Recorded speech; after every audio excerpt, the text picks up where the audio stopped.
You know, I just want to say that in this room, we are on all different kinds of levels of consciousness.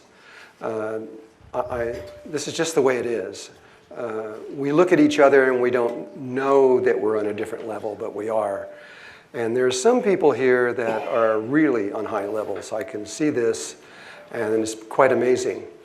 And so when I speak or when I say something, you're going to hear it on all different kinds of levels, depending on how you interpret the reality. And sometimes I'll be saying something that will make sense to some people, and other people, they'll just go, God, that's crazy, you know. Because I am going to be talking about the core of consciousness today. I realize that there are a lot of subjects that are important out there in the world, like the environment, for example. It's important that we do everything we can to save Mother Earth and to help her in every single way that we can, and to study and understand what global warming and the ice ages are, because they're linked together, if you haven't figured that one out yet. I don't think the Republicans have figured that one out yet. But there's always global warming before an ice age, every single time. You still can't hear in the back? I can't hear you either.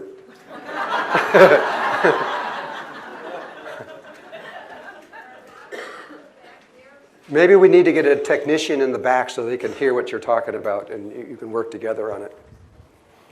Okay, which I think is happening. Well, I hope they can fix this as soon as possible. I'm not going to get into what's really important for a few minutes, so don't worry. Anyway, in my own life, I have been working on all kinds of levels besides the environmental issues that I got into in the 60s. And you know, we were just blown away by the reaction from the governments and everything to what we were trying to do. You would think that if you're going to try to help your planet, they would help you, but they don't. And that's just the hurdles that we've been up against for many, many, many years. It's all changing right now. So, besides environmental issues and these kind of things, I have been tracking with and studying almost every single thing you can imagine, from UFOs and ETs and ITs and alternative forms of healing and medicine, alternative forms of energy. I have witnessed over 40 zero-point free energy machines that work perfectly. And it's all in place. They still won't let us do it. But that's going to change. Everything's going to change as you change. It's the way it is. You're seeing it in Egypt right now, and it's going to keep going. It's not going to stop because the global brain of internet is getting stronger and clearer. It's literally a global brain. As soon as we get into the global heart, which is in the center of the earth, and when we understand what that is and we connect to that, it's over. It's over for all these, for all the governments and religions and everything else that are trying to stop this, because we're going to know, and this is just a matter of time, and I don't think that time is very long from now. So, I have notes. I have to look up my notes.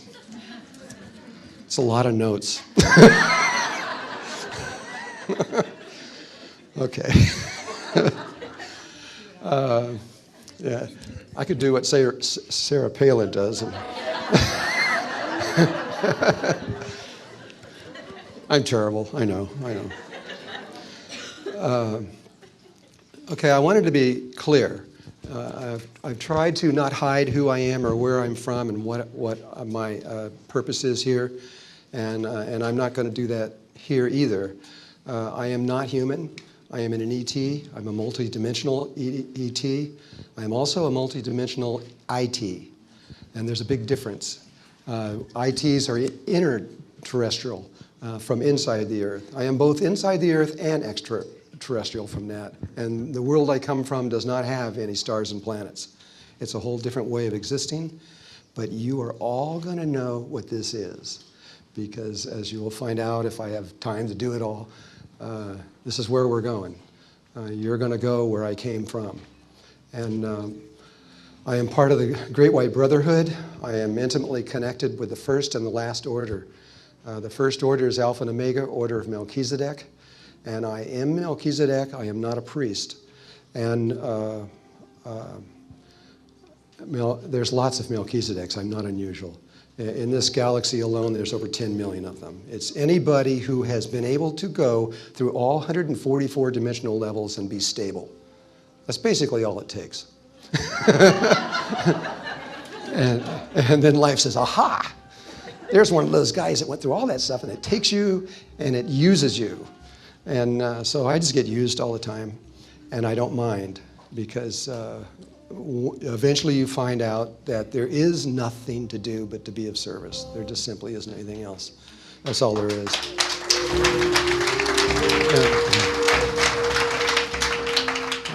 And you're going to be faced with this too. As you begin to understand more and more and more, and you become this light out into the world, which is what happens, you can't just hold it here and sit in your bedroom and watch television. I mean, you have to share it. It's just this law of the universe. You have to give back, and you'll find a way to do that. And you're going to find a huge audience as time goes on here, because people want to know, and by that time you will know what it is that you need to teach. I'm also connected to the last order of the Great White Brotherhood, which is the Brotherhood of the Seven Rays, which is the geographical location is in Bolivia, South America. They have a very specific purpose. The ones in the middle, there's 70 orders in the middle. I don't even know them all. I don't even know who they are. It's not my job. Okay, I've explained that. I'm not going to use any images today, except for, well, if we can't. I was going to put the Flower of Life up here, but it hasn't happened yet. Oh, it was? Oh, there it is. Okay. I was just going to leave that one thing there, because in this, really silently, is everything. It is literally everything there is. There is nothing else. And I will try to explain that.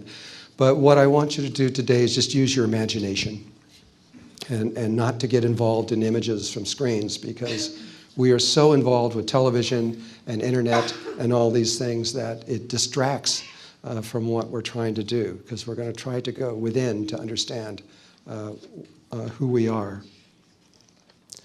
The name of this talk is Reality is Consciousness. Now, if you're just beginning, that is kind of like a mystery.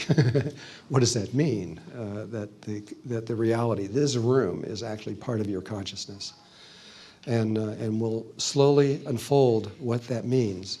If you understand what that reality is consciousness, the moment you really truly understand that, your evolution is going to skyrocket really, really fast, because you've just hit the chord of the universe, and everything that you from that moment forth is just a very rapid unfolding. It just happens. So when I talk about reality, I only need this for a few more minutes. When I talk about reality, what I'm talking about is that looking at the universe and all the stars and planets and galaxies and quasars and all the stuff that's out there, and the planets and the planet Earth that we're on, I'm talking about that, and I'm also talking about a lot more. There are many, many other worlds that we can't see. There's far more that we can't see than we can see. And I'm not talking about doing instruments that can look at X-rays or microwaves or anything else like this, parts of the electromagnetic field. I mean, there are other worlds, literally, and they all intersect each other at the same point, which is any point, anywhere. Every single universe in the world intersects through that single point in the universe. And so there just is whatever there is. And that's what I mean by that the entire thing, all of it, all of the existence. And then on top of that, there are universes that no one knows about at all. I'm not talking about other dimensional levels or parallel worlds or any of those kinds of ideas. There are entire universes, more than you could count in your lifetime, that are not connected to this one in any way at all except one. And that is in the tiny sacred place of the heart. It's the only place you can connect to them. There is nothing out here that connects to these other places. Okay, is that better? I need to have a strap around my head and hold this up here like this. Okay, all right, I'll hold it up here. So far we haven't got it. And so it's going to take me a few minutes to explain really what I'm talking about when I say that reality is consciousness. I'm not going to get there yet, but we will very soon. Right now, most of us, not everybody, I'm sure, in this room, but most of us are living in polarity consciousness. This was a creation from when we fell, from my way of seeing, about 13,000 years ago, a little less. And when we fell, we came out, if you want to talk about it in dimensional levels, we fell from the fourth dimension into the third dimension. And we came down about almost a full octave and a half down into this place. This is a very, very dark place that we're in right now. That's one way of looking at it. There's another way that's a lot simpler. Babies can understand it. All we did was move from our heart to our brain. We just made a little journey from here and up to here. And when we got here, it took us a while to figure things out, but we still haven't really figured them out. And in polarity consciousness, we see everything as good or bad or black or white or male or female, etc. And we are about to leave that. We're about to completely and totally, 100% drop it, and we're going to go into unity consciousness, where we are still in the polarity, but we're not of it. We understand it from another level, and we end up in the middle between them. We're not black or white, we're gray. We're right in the middle. We don't really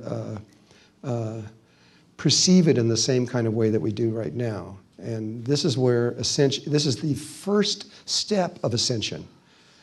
At that point, we are going to transition from the third dimension into the fourth dimension, and we're going to go specifically into the seventh, eighth, and ninth overtone of the fourth dimension. Depending on how we perceive things, we will end up in one of those three worlds. And then from there, these bodies are going to mutate. If you noticed, the Egyptians spent a long time trying to get their bodies from here to the next world through their mummification and all the things that they were doing. And the Christians, which came out of Egypt, they're doing the same thing through resurrection, trying to bring their body with this. Why were they doing that? The reason is because this body is a baby on the next level. You must have your body with you. That's all you need. You don't need anything else, just your body. And it could even be really in bad shape. You could be missing arms and legs and all kinds of stuff. It doesn't matter. Just get there with whatever you got left over. Because once you get there, you're going to find that you have total control of creation. You will be able to fix that in a blink of an eye and turn it all back to the way it should be. And actually, people, when they get there, they spend a lot of time. They're so fascinated with it. They get their body all fixed up, and they go, well, maybe I'll kind of look like this, and they'll change their looks to something else, and I'll be taller, shorter, or I'll be this or that. And they spend time doing that for a while until they realize, well, this is boring. And then they look for the next thing, and it automatically starts unfolding. In the same way, when you were born here as a little baby, and when you were born here as a little baby, the first thing you started doing is growing. You started getting bigger, and that's exactly what's going to happen on this next level of existence. This body is going to start growing, And the females are going to get to be about 10 to 12 feet high, and males are going to be about 14 to 16 feet high, and you're going to have this giant head with this huge brain in it. And then when you get fully adult, which happens extremely fast compared to what we do now, it only takes about 2 years. When you get into that level, then everything makes sense. You have the brain power and understanding to know what you can't really understand now. You understand, which puts you in position to go to the next level. And we are going to go through every single level. And I want to talk about what this is. The reason I'm here, and there are a lot of other people besides the Ascended Masters that are here. There are people coming from all over the universe right now. And many of you, if not almost all of you, are one of those people. How many people know that you're not really human? That was about 20% or so. And how many people remember where you came from? Really do remember. Okay, it's usually a little less.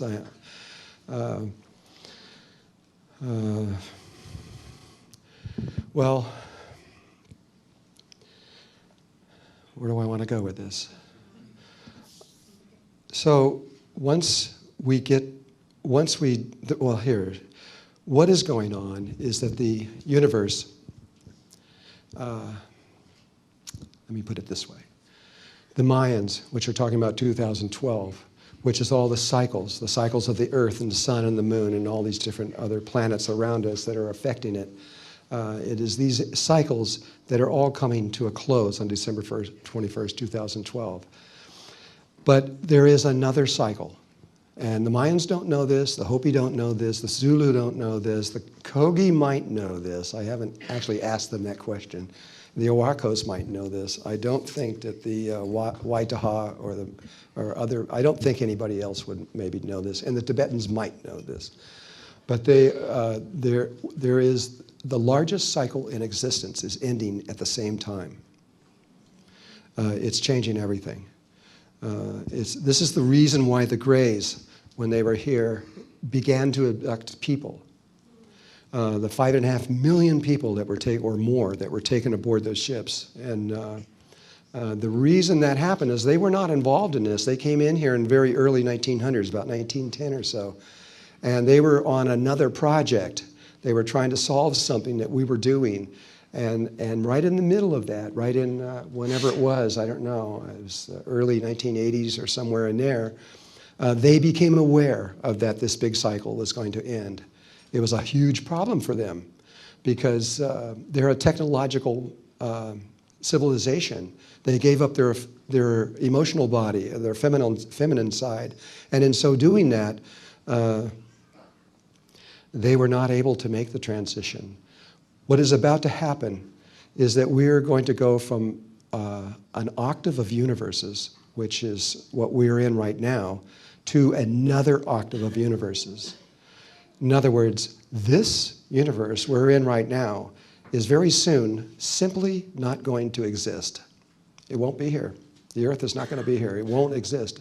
It may be used again sometime, but very soon it won't be here. It's not what you think it is.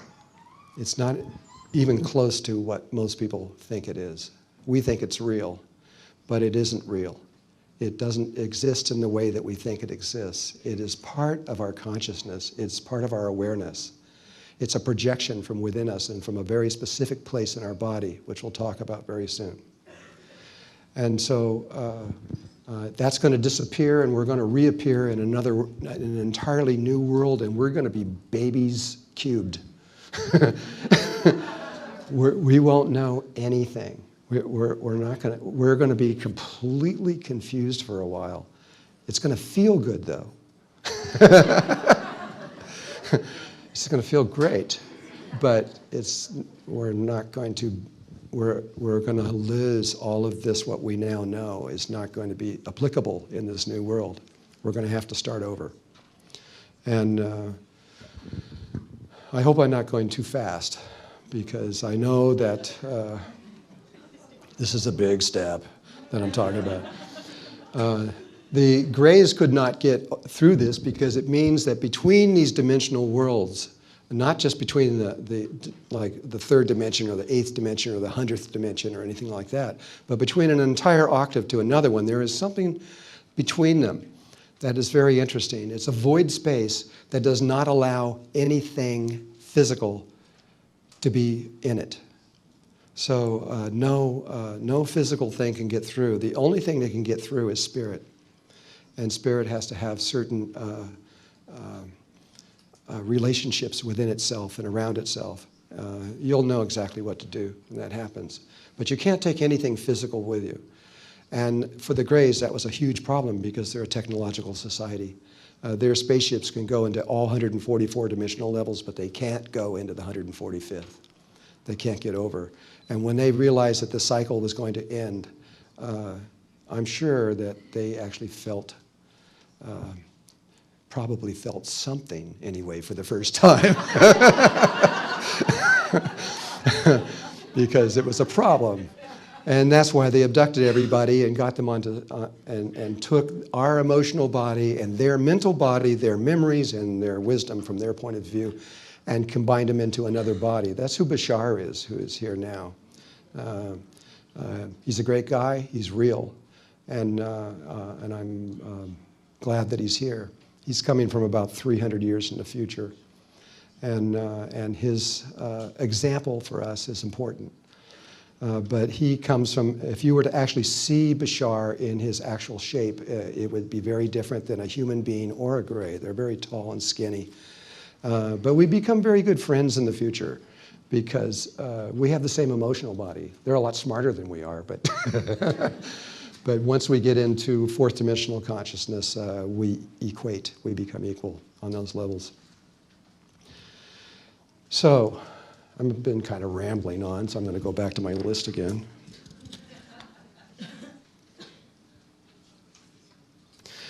Okay, I've come to the place where I don't need this list anymore, and I would like to, before I begin talking about something that I feel really is important to you guys, and that something that you really need to understand and to know to progress further into ascension. I'm going to use a little NLP on you right now. Wow. Now it is. Everybody just close your eyes for a moment. Just relax.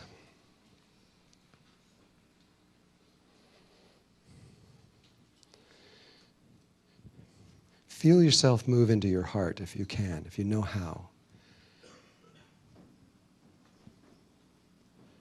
And we all know how.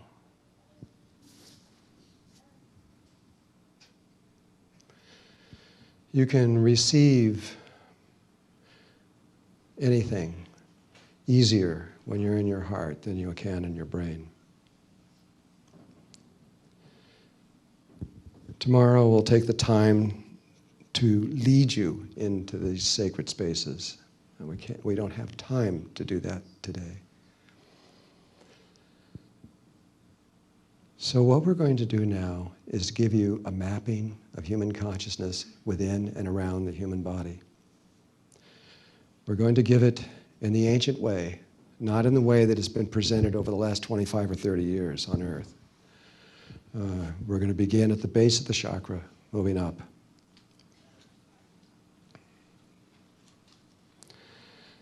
We will leave certain things out because they're not necessary right now. We're going to begin at the heart.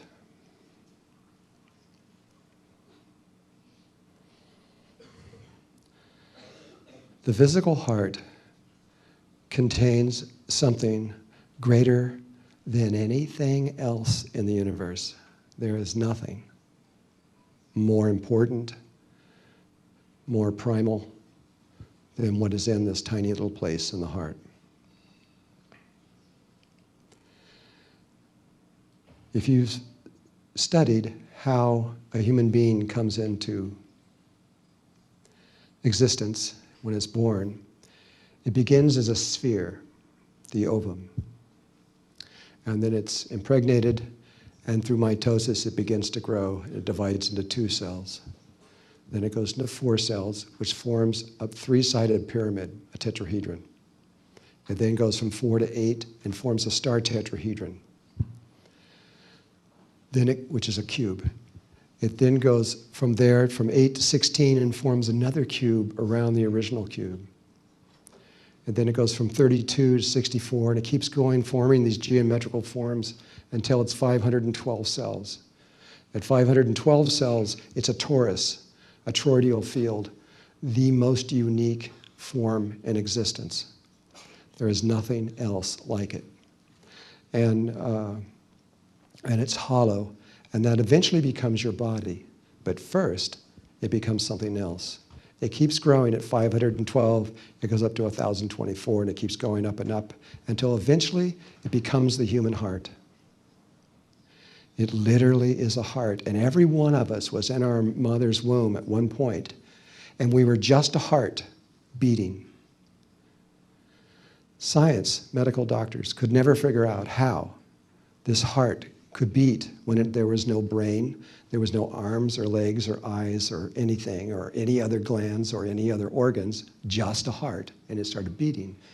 It was HeartMath who first discovered that there is a brain inside the heart. It's brain cells. It's very small. It's only 40,000 cells, but it has its own intelligence. And so the heart begins to beat. But then, at one point, this mass begins to come out of the heart and emerges out and becomes the body, becomes the brain, the head, the arms, the legs, and all these other things. And that is pulled into the body at a later point after it's been developed.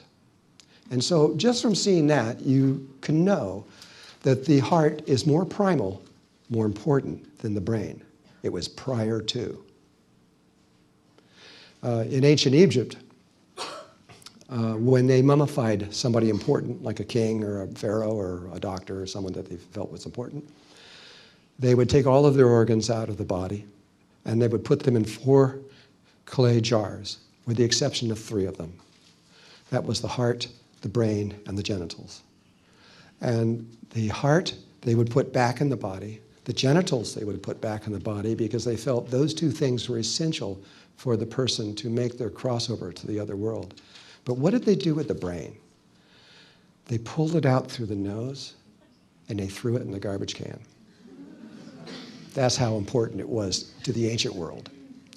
Today, we think that the brain is the most important thing, that our technological advances prove that we are the greatest thing that's ever been on Earth. All I can tell you is we're not even close to the greatest thing that's ever been on Earth. And it doesn't have anything to do with the brain. And so the heart is formed, but the rest of the mapping goes like this. Inside of the heart, there's a very special place. Science, HeartMath, has determined that this place exists. They're not exactly sure precisely where it is because it's so tiny. It's a little tiny place. Maybe they do know that now, but a few years ago they didn't know. I'm not really sure. And it produces the largest electromagnetic field that the body produces, much bigger than anything the brain puts out.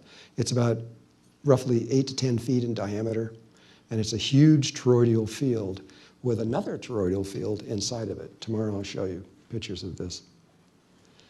And that tiny place is the key to all levels of consciousness there are, on every single level of existence there is. It is the key, no matter what level you're trying to go to from one to another, it is always this tiny space in the heart that enables you to be able to move to another level of existence, another way of interpreting the one reality.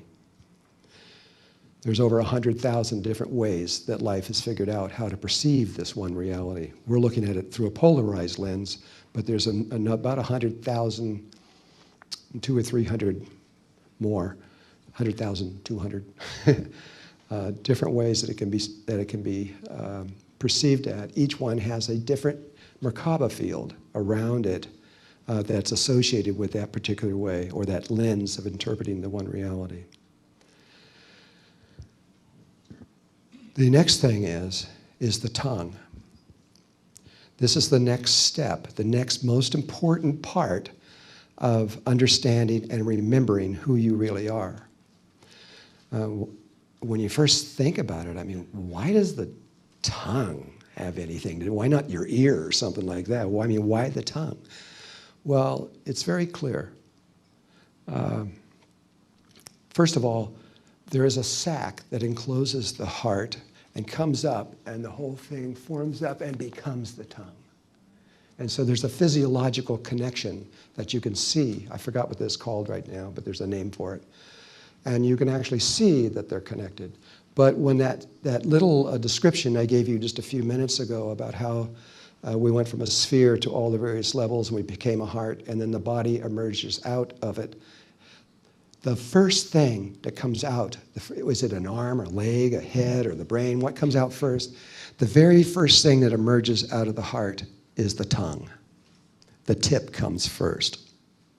And so from seeing that, from pure science, it's obvious. You can see why there's a direct connection between that particular place and the heart itself, the sacred space of the heart. So the next thing to understand that is in the mapping of human consciousness is the tongue. The next thing that is important to know is the roof of the mouth. The roof of the mouth has something on it, whether you're male or female, that what I'm about to say is going to sound a little weird, but it's fact. There is a vagina on the roof of your mouth. It just happens to be there, hidden away.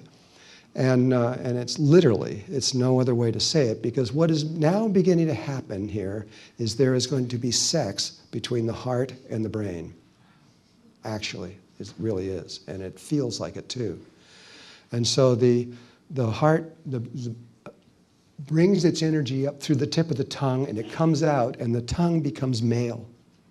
And it goes to the vagina, and it goes specifically when you're looking for where is the spot on the roof of the mouth. Do you know that people spend as much as 20 to 30 to 40 years trying to look for that spot on the roof of the mouth and trying to find it? It's one of the biggest obstacles.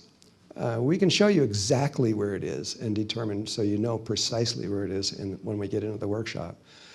But it isn't exactly in the center, and if you know where your hard palate ends and the soft palate begins, it's on the hard palate just before you go into the soft palate. And some people, most people in this room, I would say at least 85%, maybe 90%, it's just flat. You don't know it's there. But when you stimulate it, it swells up and it becomes this little bump. It literally becomes the clitoris. And some people have a hole there. How many people have a hole right at that place? Oh, come on, there's more than one. Usually it's about 10%, about 1 out of 10 people. Pardon? Did you say it's at the top of the palate?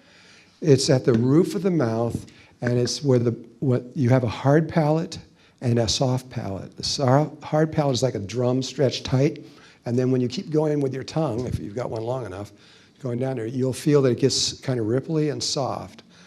As soon as you feel that, you've gone too far. You have to come back, and it's right just on this side. If you start massaging that place, what now happens to get the rest of the mapping, this would probably be a good place for questions. So if I don't know how, I'm going to have to go through all of this.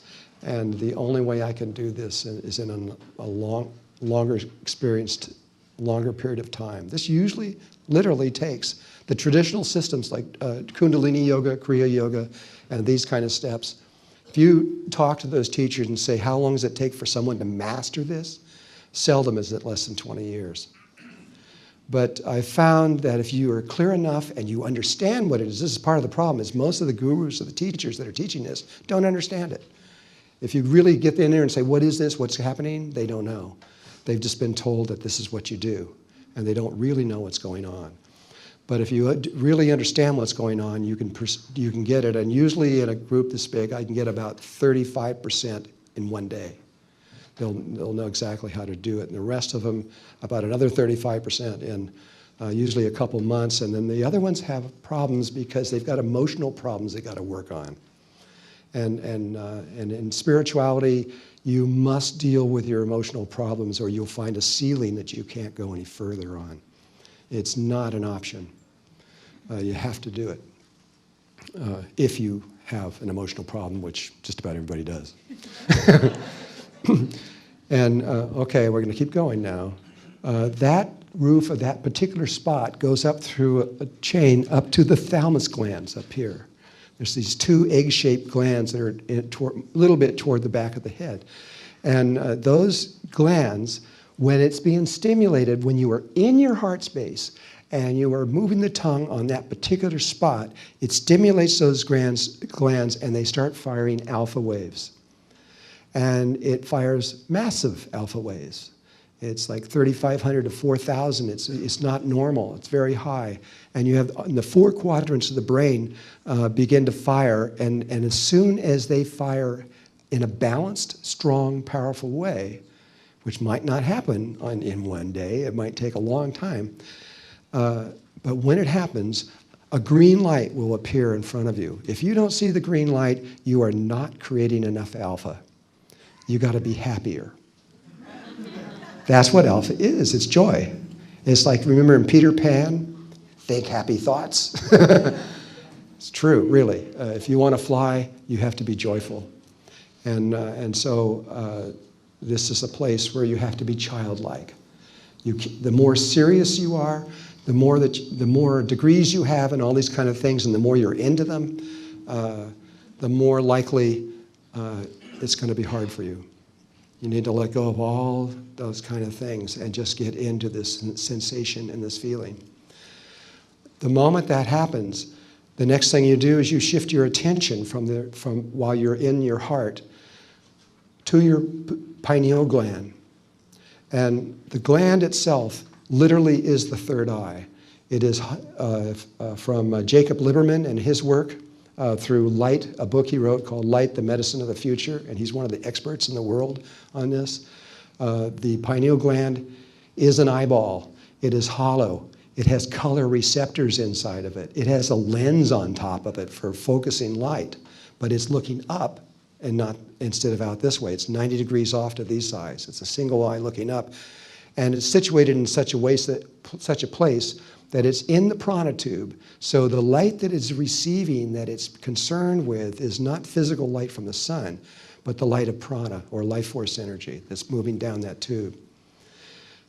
You have to, with intention, just as you take your intention now, and I move my eyes over here, that same intention that moved that eye over there can move that eye inside there too. With your intention, you move it so that it turns and looks out through your third eye. Where is that opening? Take the tip of your your tip of your nose to your chin, and then move that up to the tip of your nose, and without changing the shape, bring it down. That is extremely close to the precise place where the eye looks out of.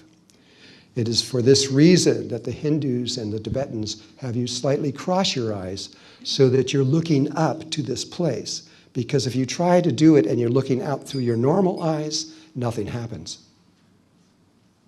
And so you must look out through way up here, which is unusual. And that's where, so you turn the eye and you focus it in that direction. What is in the way between that spot is another gland, the pituitary gland. And that gland has a chakra point also. It's actually, you're doing it from the chakra to the chakras. It's not, the gland has to do it, but it's actually, the chakra is right in the pineal. It's almost on top of it. It's right there. The gland for the pineal gland and the pineal chakra are separated by a space. It's the same way with your heart and the heart chakra. Every chakra has a gland or a organ that is associated with it. And so the eyeball turns and it looks at that place while you're in your heart, rubbing the tip of the tongue on that particular place and firing alpha waves that get to a certain level, and you get this green light, and you're looking over there at that place. when it's right, when alpha is strong enough, when all the parts of the brain come together at one time, this amazing thing happens. And what happens is this sort of foggy green light that's in front of you suddenly turns into a spiral. This is what happens almost all the time. And it makes a spiral like this, and it goes right down to the chakra of the pituitary gland, and it links with it. You can feel it. It's almost like a jolt when it links with it, and it links with it. Sometimes the spiral won't be a spiral. For a few people, it becomes concentric rings. So you'll see it'll turn into a circle, and then a smaller circle, then a smaller one, but they're spaced out so that it goes down like that, and you'll link with it. And there's a few other things it can do. They're rare. Sometimes it'll turn into a square, and you'll see like a Hindu mandala in there. It's amazing. The first time I ever saw this. And then a little one inside, and a square, little square, little square, little square, and it'll go down to it. There's also reports that people see it as a tube that goes between the two. It's psychic phenomena. It doesn't matter. But you will know for sure when you see this happen. It won't be, gee, did that really happen? No, you'll know. You'll feel it, and you can see it. When the pineal connects to the pituitary while you've got all these things going at once, it connects. The next step is really easy. There's another chakra in space in front of you. From the tip of your nose to the tip of your chin, take that as your measuring stick, put it like this, and right where this finger is sitting, you have a chakra point right out there. And with your intention, you ask it to go through, and from the pituitary from the pineal to the pituitary to this other one, which has a gland inside of here also. I don't want to say what it is. And when all three of them connect, at that moment, a series of things occurs. First of all, your head glows. Science has actually mapped this and have reported it. You have a halo. It's a very specific size. It's in a perfect sphere. And if you were in a dark room, you could actually photograph it. Your head begins to glow in the dark. And simultaneously with that, and it's actually better if you do this before you begin this process, is the pineal gland has certain attributes that are not visible to most people. And even people who are very good at seeing auras usually can't see these because you have to know they're there. It's true with all things in with psychic abilities. If you don't know it exists, you can't see it. You have to have an inkling that it exists before you can begin to step into that world. So it's like a dowser. A dowser can douse for anything, but they can't douse for something they don't know exists. And so it's the same kind of thing. And so prior to this, the pineal gland in the center of the head has these 8 beams of light, and they're tubes. They look like fluorescent tubes that come out of the body, and they look like they've just been cut off on the end, and they're about 1 hand length long. About 1 hand length from here. The ones on the sides are a little longer. You got one in the throat that you can't see. And when you look at someone that actually has and what you have just done, by the way, is you've opened up your third eye completely. You are now functioning on another level of potential human consciousness. And it's an absolutely important step to take before ascension begins. Anything that happens prior to that time, from my way of seeing, is just beginning the process. But the process doesn't really take off until you have done this step. But there's more to this. Now, once these beams are out, they actually connect with this sphere of light that's around here. And there is a procedure for bringing those beams out. You can do it, and most people can do it usually in a single day. It just takes a little bit of time and practice, and you can get them all out. It might take you a few weeks to get them out strong, because sometimes they get droopy and they get kind of bent and things. They're not this perfect geometrical stuff, but it doesn't, for most people, it doesn't take too long until they're out there perfectly. If you see Jesus, remember where you see the 3 beams of light coming out of Jesus' head? He just has his beams opened up, that's all. When you're looking at somebody from the front, you can't see all 8 of them. There's 3 across the back. You can't see any of those. You can see the ones on the side. You can see the one in the front. There's one coming right at you out of here, and the one in the throat. And so all you can really see is those 3 beams and a sphere of light around the person's head. And so at that moment, you have just entered into exactly the same level of consciousness that Jesus entered into at that level, and Buddha and a lot of other people. All the ascended masters went through this, all 8,000 of them or so. They're just humans like us. They just got a little bit further ahead. And then once that has happened, at that moment, you are now on a completely different frequency of consciousness, and many things are now possible that were not possible before. Now, most people that have got to this level have then taken it to psychic worlds. They've used their mind to look through this third eye. I'm not saying it's a mistake, but potentially it isn't the best thing to do. You see, this leads into pure creation, where you are able to create anything. You can literally create anything at all. You can bring anything to you you need or want or anything else like that, and it's totally okay. But it's much more than a human thinking. You can create planets with this, or galaxies, or entire universes. You can create, size doesn't matter in this case for sure.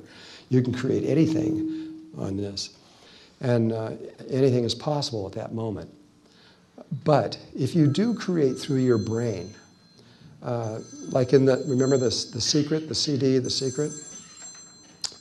There is a problem, and I think people that are doing what The Secret said, probably a lot of them are discovering that what this problem is. The brain is a polarized instrument. If you hold a brain in your head, it flops open into 2 pieces with a line right down the middle. One side is male, one side is female. The other way around. This side's male, this side's female. And if you use that or any of the lesser ways of bringing energy to you, what happens is you get whatever your intention is, but you will also get an equal and opposite force coming from behind you, and you won't see it coming. And you'll get hit with exactly what you don't want. So it's like you get everything you want, and then bam, you get exactly what you don't want. James Ray is a really good example of that one. And because it's just the reality. It's just the way it is. We have scientists, Dr. James Hart, who is a brain researcher, who I've been working with for some years now.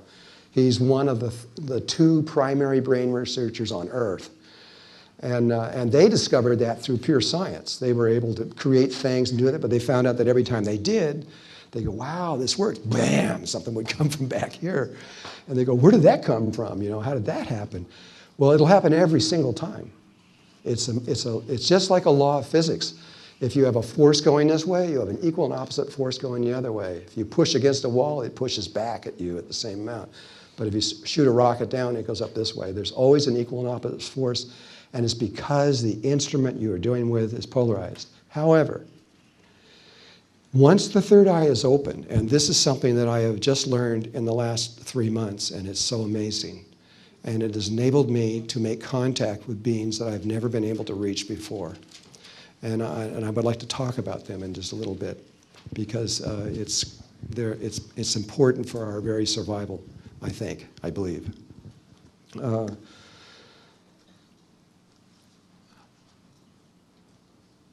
Where was I going with that? What? Making contact with beings by doing this thing. Oh, yeah. Okay, but I was thinking of something else before that. That was You learned something in the last 3 months. oh, yes. That's what I wanted. Thank you very much. Okay. Instead of connecting through the brain, which is what's being taught all over the world pretty much, there's another way. And is that when you are in the heart, and you're in the tiny space of the heart, there are two spaces in there. There's an outer space and inner space. Heart math has also figured that one out because there's a toroidal field and a toroidal field inside of the other one. When you're inside the heart, instead of looking out through your eye using your brain, you can look out through the third eye using your heart. And this is in the Sufi traditions and in many other traditions around the world. It's called the single eye of the heart. And when you look out through the heart, you can duct tape your eyes closed, but you can see the outer world perfectly. And, but you don't see it in the way that you see it now. Here you're seeing the surface of things. Instead, you see all the subtle energies between us. It's astounding. You see, right now, there are like roots that are coming between us. There's these energy fields that move between us. As we walk by plants, there's all this energy that moves between us and all these things that is going on all kinds of levels. We don't see that. We're only seeing the surface when we look with our brain. But when you do this with your heart, suddenly a whole nother world opens up. Another human sense opens up. We go from 5 to 6. It's a completely different one. It's amazing. You can learn about things. And at that point, a whole nother world of consciousness, of beings, of living life appears. And wow, it's amazing. We didn't know they were there. Your digital cameras are not going to pick it up. Nothing's going to see it, but your heart can. And it's so, it is from this place, is what my inner guidance has been telling me, that this is the place that we need to be, because it puts us on a frequency higher than human. At that point, you are not human. You are doing something that is not human. You are like in an in-between place between human and the next level. And what happens is other kinds of life forms can come down and connect with you. It's easy for them to reach you at that point. It's difficult when you are when you're just in human consciousness, or even if your third eye is opening and you're looking through your brain, it's not the same thing. And so this mapping of consciousness is a huge key. I know it's being taught by many people. This is nothing new. This was written down in the Vedas 6,000 years ago. This is nothing new. I'm just translating it from ancient terms into modern terminology so it can be understood more. And, but if you do this, if you focus on this, you'll come to this place where you can, first of all, solve all of your problems, your physical problems, your illnesses. You can heal anything from there, absolutely anything. You can bring anything to you, whatever you need, jobs, people, whatever it is. You can do anything without doing anything. It just will come to you. And you're not doing it for that reason.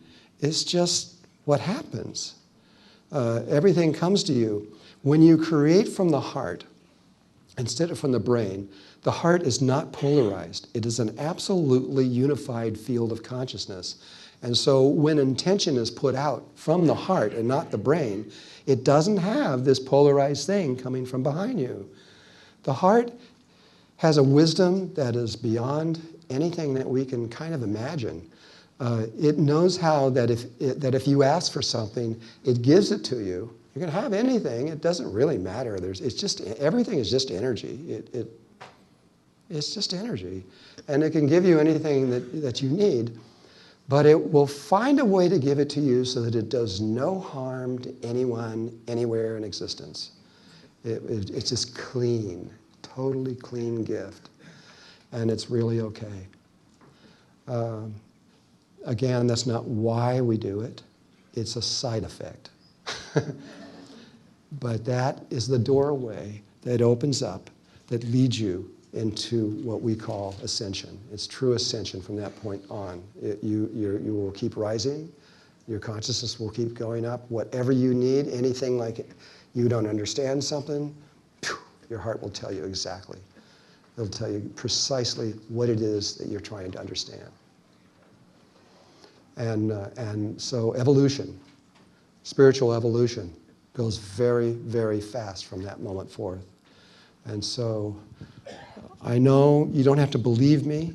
All I ask you to do is to try this and see if it's real. If it isn't real, throw it away and go find somebody else to help you. But if it is, use it, because to me, I know it's real. I've now talked to over 5,000 people that have been in this, and it's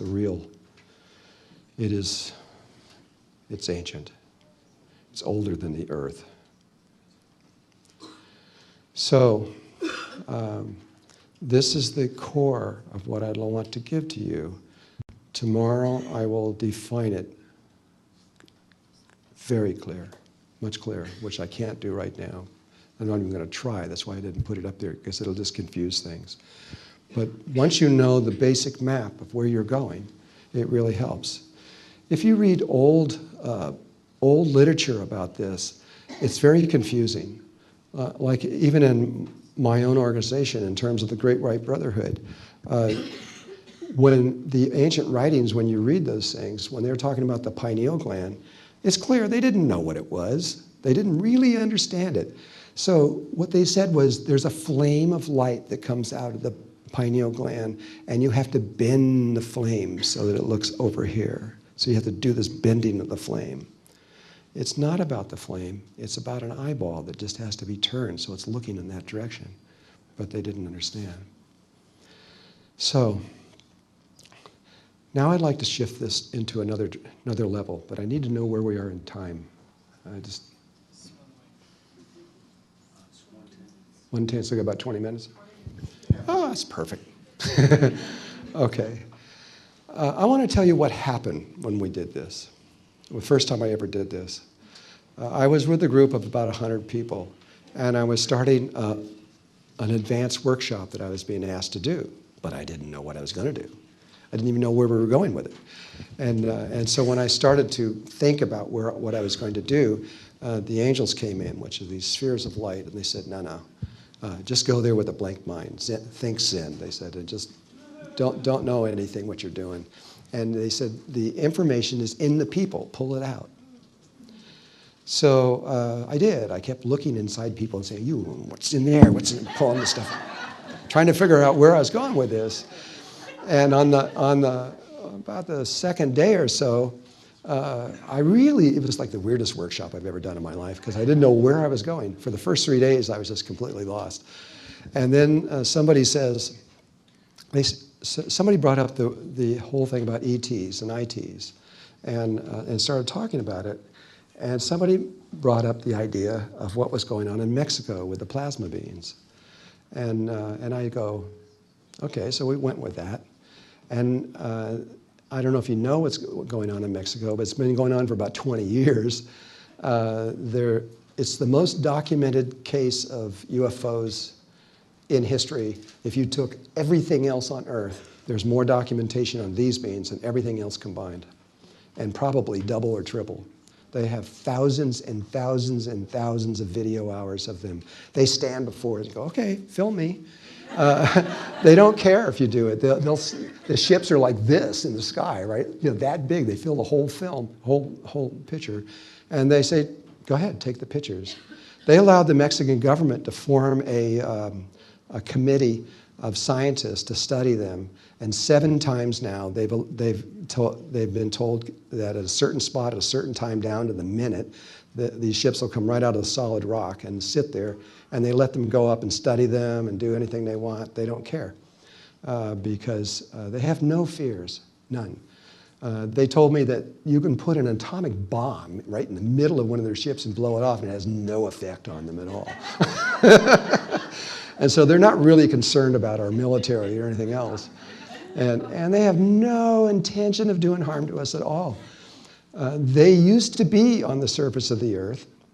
I finally had to sit there and ask them exactly when, because they would just say, oh, a long time ago. It was about 1.5 million years ago.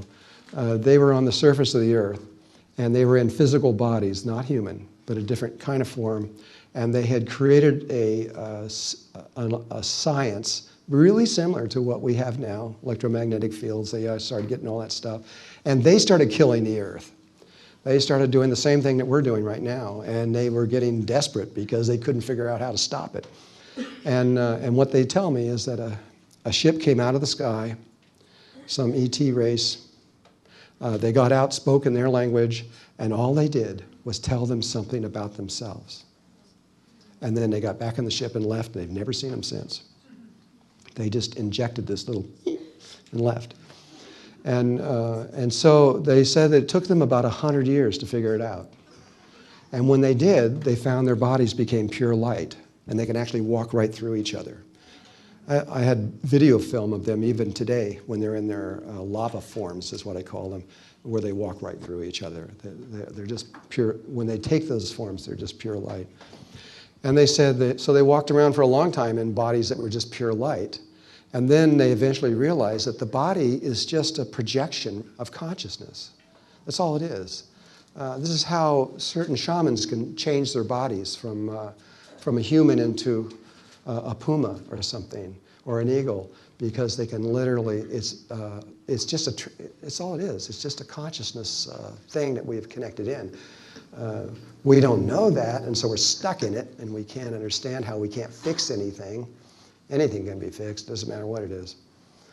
And so, and then at one point they dropped all that and they just became little spheres of white light about this big. And they would float around in that, and they floated around for a long time until they realized, as the teachings that these ET gave them came to the place where they realized that they were absolutely immortal, that they were never, ever, ever going to die. And when you get to that place, they said, you change your perspective on life. Like now, we live, say, 100 years. And so everything we do, we think, well, it's got to last 100 years. So we think about everything in that 100-year span, kind of. Or if we're really good people and we think 7 generations, then we think maybe 700 years. But it's still extremely limited. But they came to the point where they said, well, we have to think about hundreds of millions of years. They chose, and not everybody does this, because it's a possibility, and this is the possibility they took. They chose to stay connected to the third dimension and to Mother Earth. They chose to do that. And so, but they knew that they didn't want to stay on the surface because it's too dangerous out here. I mean, all kinds of things happen. Tidal waves go over the top of the Rocky Mountains. Comets hit. You name it. Every kind of thing you can imagine happens on the surface. But inside the Earth, it's stable. And so they chose to go inside the Earth. Now, at first, they didn't go very far. They only went a few hundred feet. Do you remember about 10 years ago in Mexico, they discovered these huge selenite caves with these crystals that are 36 feet long? Round crystals like that, these giant rooms with them in very hot places. That's where they moved into. They moved first into selenite caves, and they produced their own lights, so those caves are probably brilliant with light. And they lived inside of these crystals. And in there, they created their own little universes and worlds that they were learning how to do this. And that became their way of living. And they did this for a long, long, long, long, long time. Later, they went further into the Earth and into the mantle, where it's just pure liquid lava. And they discovered these geodes floating in the lava. They're huge. Some of them, the one that I was in that they took me into was, I would think, about a mile across. I'd never seen a geode like this. And they're kind of flat and kind of rounded like this. They're not round like that, but they're more kind of that shape. Maybe the compression is stronger or something, I don't know. And instead of little tiny fuzzy crystals inside there, they're 3 or 4 feet long. They're huge, and with a giant open space in the middle. And they moved into there, and these are quartz crystals in there, and they did the same thing, only got even better. And from there, they moved into the center of the Earth. and connected directly to the heart of the earth. At this point, they are nothing but extensions of Mother Earth. They are her. She is more than that, but they are directly connected to her, directly. And well, one of the things that I just found out recently, and it was because of I believe it was a Discovery Channel did a huge special, like almost 2 hours long, I think, on the selenite caves. And first they found 1 and 2 and 3. Now they're finding hundreds of these caves. The only place that you ever saw these big, giant orange ships, I was going to show you a photograph. I didn't want to show you any images, but you don't need to see it right now. I don't have it with me, or I would. The only place these ships are seen initially for years, from about 1991 until about now, was in Mexico. Nowhere else. And then recently, in the last 5, 6, 7, 8 years or something like that, they're starting to show up in the Four Corners area of the United States. And about a month or 6 weeks ago, they started showing up in France, all over France. There's lots of people who've seen them over there. They don't know what the heck they are. And so I'm watching this Discovery Channel or whatever it was on these things. And at the very end, they talk about selenite crystals. And the only place in the world that selenite crystals are found is in Mexico, the Four Corners area of the United States, and parts of Europe. And so it suddenly answered a big question: why are they only there? Because that's where their home is. And I just got a thing from National Geographic, who was taking photographs of them. Thought they were taking photographs of them, and they were all excited and sent me these pictures. I just looked at them a few days ago, and all it was a forest fire on the horizon. So, no, it's not the same way. Well, I've now have really long, lengthy communications with them. I've been into their cities 3 times. We have brought 100 people with us each time. And the first time we went in there, I'm going to describe what happened, because these people are going to be really important to us very soon. You know, I'm really sorry that our introduction to other life forms in the universe had to be the grays and the reptiles. Wasn't a good taste in the mouth, you know, and all they wanted to do is just kill us and get rid of us. But these guys are the other way around. They really do. All they want to do is tell you something about yourself. They want to do the same. They want to give you the same gift. And that gift is pretty much what I'm telling you right now, is understand how to open the third eye through the heart. And it is the doorway to higher levels of consciousness. And you'll go straight there without any problems. And okay, where was I going again now? Back to the workshop from 3 months ago. What happened when you took the 100 people? Okay. So we train these people how to see from their heart through the third eye, and so you can see the external world in a new way that you've never seen before. And before we even got in there, beings were appearing to them, physical beings. Physical, they appear physical when you're on that level. That when we would go into nature, they would just start coming out of rocks and all kinds of things, because we could now see them that we couldn't normally see them. And when we could see them, they could see us. And it was already beginning to happen. But we got on this ledge and we said, okay, we're going to go in. And we all sat in. We did a ceremony, and we then went deep into the earth. And we're tracking down. Where we were going was to a particular place under Telluride, 266 miles underneath Telluride. Into the mantle. It's about 800 degrees of that place. And as we were going through the crust of the earth, we began to see all kinds of other life forms, because we were in this place where we could see them. I had no idea None. I had no idea there was so much life inside the crust of the earth. Oh my God, it's just there's like cities and stuff and people and all kinds of things in there. And we all saw them, and we all saw exactly the same beings, which was kind of interesting. And we got through the crust and into the lava, and then no more people. We didn't see more people anymore, and we kept going down and down and down and down and down and down and down and down until here we could see this very, very bright object. I mean, it was just brighter than everything else coming up toward us. So it was like flying down to it. And when we almost got there, they set up people to us, one person for every one of us. I didn't expect this. I didn't know what was going to happen. And they came up. And they come up in these lava forms. They're little people with big heads and kind of very unusual looking beings.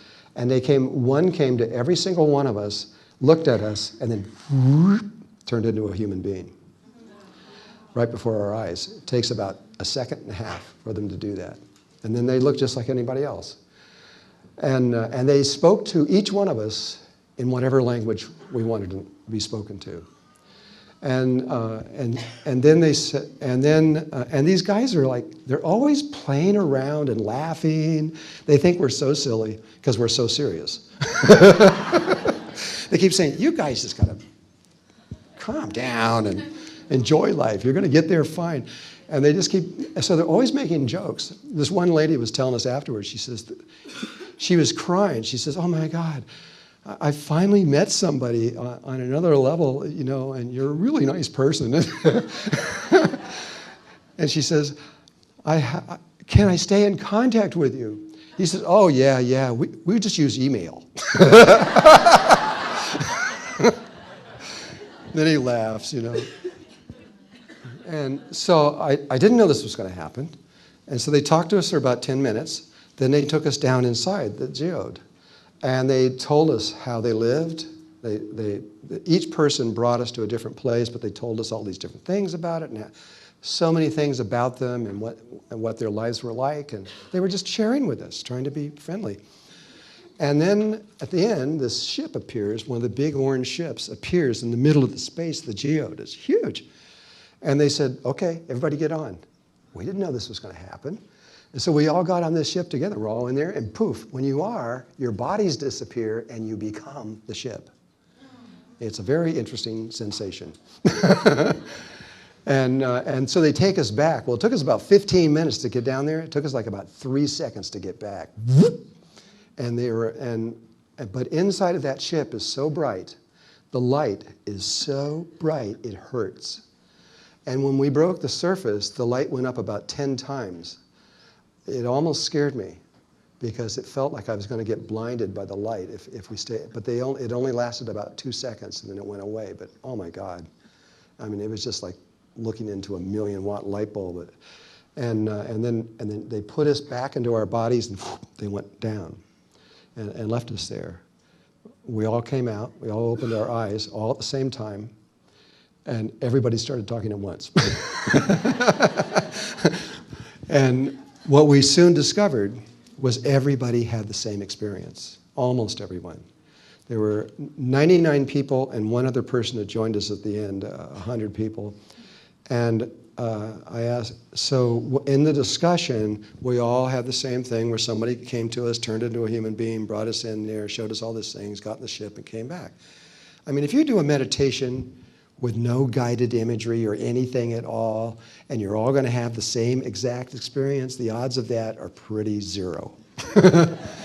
And we had 88 people out of 99 remembered everything, exactly the same. And the other ones had pieces of it.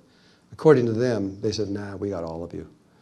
And, but 88 out of 99 is amazing. So, I can't help but talk about them because I know that they are planning on helping us somehow, protecting us during certain changes that we're going to go through. In Mexico, on television, they've told the Mexican people, don't be afraid of them, don't try to harm them if you see them. They're our friends, you know, be good to them. I hope that the rest of the world understands that, but we can't do anything to them anyway, so it doesn't. I guess it doesn't really matter. But I think in the future, you're going to see these beings and a whole nother level of love coming from another race of beings that really do love us. They really do care about us. And if you ever want to come to Sedona, I'll take you down on the earth and show you. I will.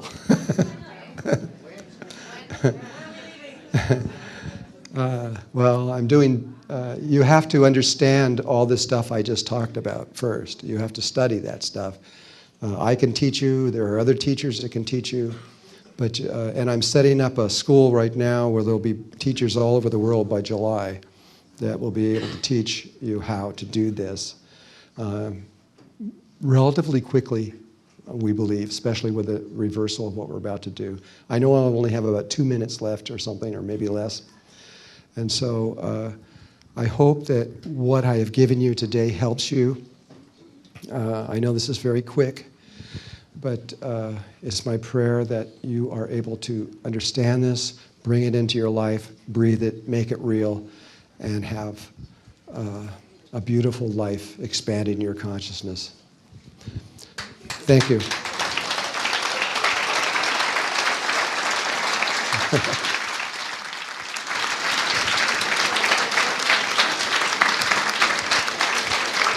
All right.